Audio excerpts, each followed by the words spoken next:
I'm here at Richland Station, a new sustainability designed infill development with enormous density, with energy conservation, with water management, and maybe even a little bit of food growing in the landscape.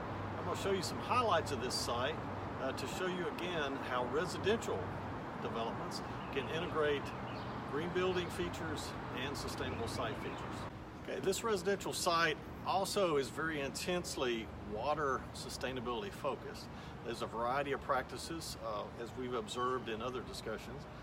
This site includes pervious pavers, which have those void spaces around the edges again.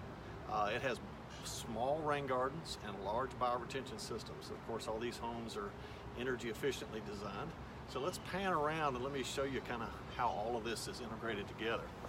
Behind me you can see the pervious pavers, and keep in mind again that these are really thick stones, usually 3.5 to 4 inches thick, with about 18 inches of gravel underneath it. You'll see diagrams that kind of pop up to remind you what some of these things look like.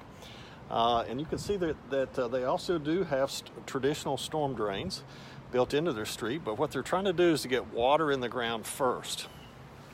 And then as we pan to the right, you can see a commons area where the residents' front doors face each other for social interaction, and they can view a play area and a bioretention area as well that is capturing storm water. Notice the storm grate is higher than the bottom of the rain garden. And then behind us, you'll notice a continuation of these pervious pavers.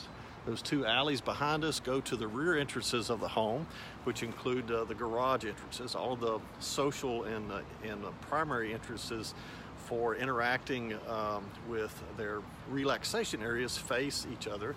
Their entry after work and leaving for work is always from the garage and always a more private entrance. But these common spaces continue to integrate bioretention, play, beauty, native plants, vertical design so they get more density in here, and the kind of design that's aesthetically beautiful that makes you want to sit outside and get out of the air conditioning in the summertime. So let's go back to one other feature of sustainability, which is a common area, and see what they've done back there. Okay, you're in for a real treat right now. This is one of my favorite places in Nashville. This is a co-housing type design without the co-housing governance dynamic. These are all privately owned. The HOA manages the common spaces, much like a co-housing area would, but instead of a certain expectation for gathering in a central house and eating together once or twice a week, people come and go. They make their own friends with their own neighbors, just like you would in any neighborhood, except they're just living a little more tightly, and they have much more intentionally designed common areas. So let's look at some of the features here. I'm going to pan around and then kind of walk back and forth to kind of give you some dimension of scale.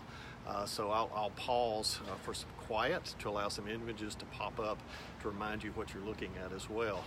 But this particular site, of course, has a large common area, a big lawn between all of these houses.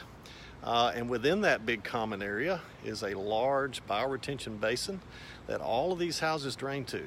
That metal grate there, I'll walk over there in a minute and show you what it looks like. That's where the water goes out of the structure. Notice it's higher, I'll illustrate that in a minute, than the bottom of the basin, because they want all this water to go into the ground before it goes into the storm drain, right? And then all the water comes in. You can see the inlets down here. Comes in two big pipes that all of these gutters from all these homes connect to, and they dump their stormwater in this basin that is filled with native plants. These plants like having their feet wet. They like, of course, full sun, and they're very easy to take care of because they already have the genetics to survive in this ecoregion. So let's just pan around a little bit more, some more, just kind of give you a feel for the entire scale of this neighborhood.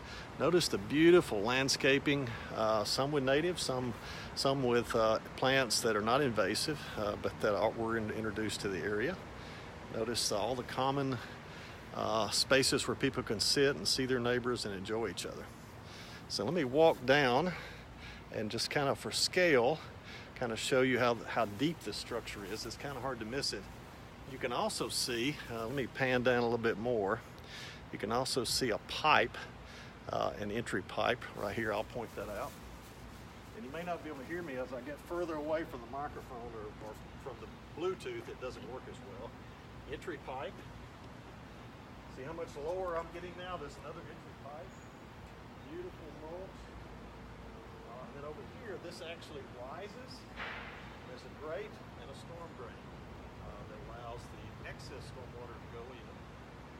And then over here, I'm going to pan to the other side and just show you the depth over there as well, so you can get a sense for that.